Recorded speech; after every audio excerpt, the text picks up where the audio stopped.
आप लोग बैटरी हैं, हम माइक हैं। अगर बैटरी से चार्ज नहीं होगा माइक तो बोलेगा कहाँ से? तो श्रोतागण बैटरी है, ये विज्ञान है हमारा, और हम माइक हैं। अगर बैटरी चार्ज हो रही है तो माइक तो बोलेगा, ये विज्ञान है। श्रोतागण सुनने वाले बैटरी होते, वो सुनना चाहते हैं, क्योंकि संतों की वाणी बड़े भाग से मिलती है। संत किसे कहते हैं? जिन्होंने अंदर अपने को जान लिया, अपने परमात्मा को जान लिया। अब कोई परमात्मा और कोई नहीं है, और देवी देवता सब नीचे हैं, परमात्मा सबसे ऊपर, जिसका कभी नाश नहीं होता। और देवी देवता का नाश होना जिसकी पूजा करती है, तो होना नाश, क्योंकि ये नीचे हैं, ये बुद्धि से नीचे हैं, और ये बुद्धि से ऊपर है। बुद्धि का काल है आपके अंदर, सबके अंदर काल है। तुम्हारी चतुराई कहीं हमारे आगे नहीं चलेगी। ये किसने दिया? हमारे गुरुदेव ने दिया। अगर गुरुजी महिमा नहीं होती तो आज हम इस काबिल कहाँ होते? अनपढ़ को पढ़ा लिखा बना दिया, स्कूल नहीं देखा, सारे ग्रंथों का निचोड़ बता दिया। पोथी पढ़ने से ज्ञान नहीं होता।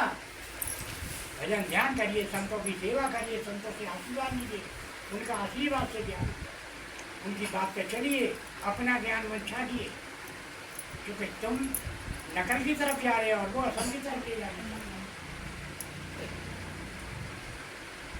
बच्ची पहली क्लास में कब तक पढ़ेंगे आप? ये बच्ची तब देख तुमसे तो बच्ची को ज्ञान करना है। पहली क्लास में कब तक पढ़ेंगे?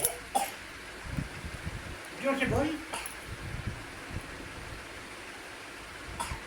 1 साल तक ही तो पढ़ेंगे, उसके बाद उस क्लास को छोड़ देंगे। बच्चे जानते हैं आप लोग मरने के समय आ चुका, बूढ़े हो गए, शरीर सूख गया, लेकिन अभी पहली क्लास में ही पढ़े। ये ईंट पत्थर पहली क्लास, ये सनातन की क्लास है। मंदिर बना सनातन का बना।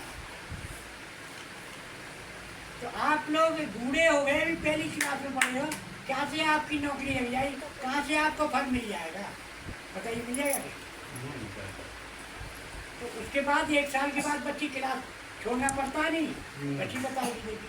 तुमसे तो ज़्यादा बच्चों का ज्ञान है, छोटे छोटे बच्चे जानते हैं। 1 साल बाद जब दूसरी में आया तो पहली को छोड़ना होगा, नहीं हो?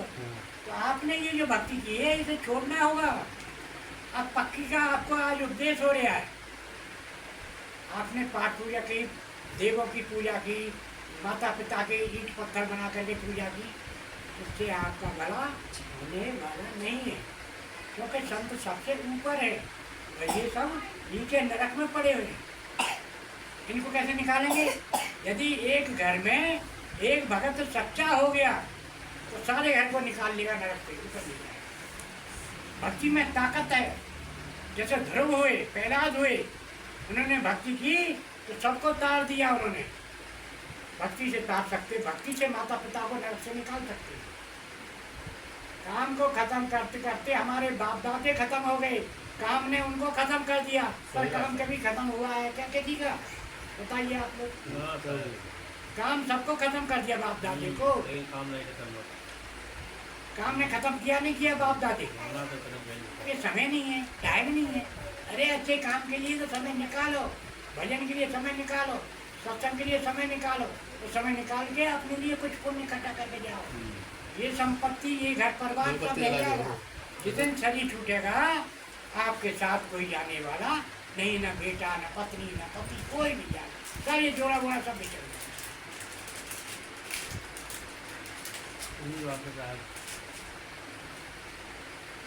कोई किताब से बोल रहे हैं, हाँ, किताब पढ़ने की अब जरूरत नहीं है। किताब का बाप ये बैठा हुआ ऊपर परमात्मा, जिसका नाश नहीं है। काल ने खूब हमसे झगड़ा किया, छोड़ के भाग गया। जोड़े भागे तो हम सत्संग में आ गए, गांव गांव में सत्संग कर रहे हैं। काल ने झगड़ा इतना किया, काल ने धरपटक की खूब हमारी। देखिए ये बेच बेकार पड़ा हुआ, 5 लाख रुपए लगाए। ये काल की करामात है, काल की छाप है। चुप रहो।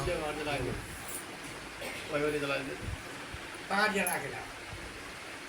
काल बहुत बलवान है, 3 लोग में आप